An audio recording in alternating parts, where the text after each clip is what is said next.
ایک خاتون حضور کی بارگاہ میں حاضر ہوئی. یہ بھی سیاستہ میں آپ کو روایت ملے گی، بہت ساری کتابوں میں ہے لیکن اس کی اصل آپ کو بخاری شریف میں ملے گی. حضرت ابو ہریرہ رضی اللہ تعالیٰ عنہ فرماتے ہیں کہ خاتون آئی تو اس نے آ کر بڑے درد کے ساتھ حضور کی بارگاہ میں استغاثہ پیش کیا.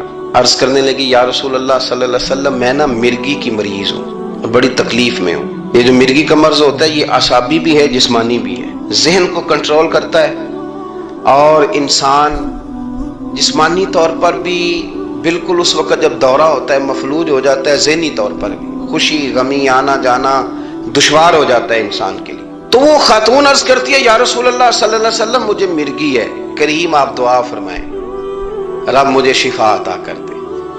حضور دعا فرما دیا کرتے، اللہ تعالیٰ نے میرے محبوب کے وجود کو ہی شفا بنایا تھا. لعاب دہن مولا علی کی آنکھوں پہ لگائیں تو رب کریم فوراً شفا عطا فرمائے. لیکن حضور تربیت جب کرتے تربیت لوگوں کے بیچ، تو پھر نظریات کو، عقائد کو، افکار کو حضور غسل دیتے، وضو کراتے. یہاں بھی سرکار نے صحابہ کے بیچ اس خاتون سے گفتگو فرمائی اور حضور فرمانے لگے اگر تو کہے تو میں دعا کرتا ہوں رب تجھے شفا دے دے گا. حضور فرمانے لگے اگر تو کہے میں دعا کرتا ہوں اللہ شفا دے گا. اور فرمایا اگر تو کرے صبر تو میرا وعدہ ہے رب بغیر حساب کتاب جنت عطا کرے گا.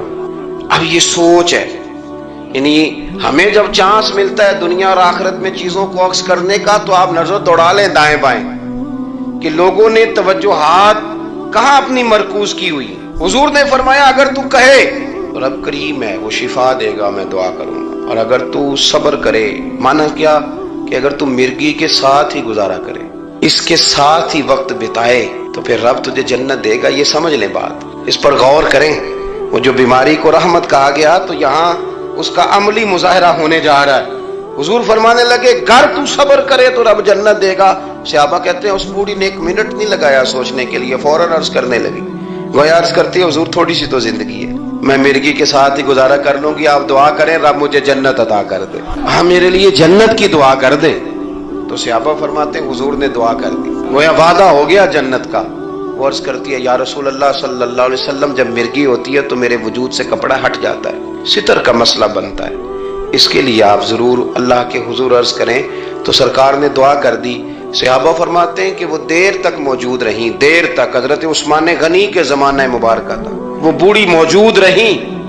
جب بھی انہیں مرگی ہوتی تھی کپڑا اپنی جگہ پہ موجود رہتا تھا. اور جب ہم سے کوئی کسی جنتی کو دیکھنے کا سوال کرتا تھا تو ہم کہتے تھے اس بوڑھی کو دیکھ لو، اسے دنیا میں ہی حضور نے جنت کی بشارت عطا فرما.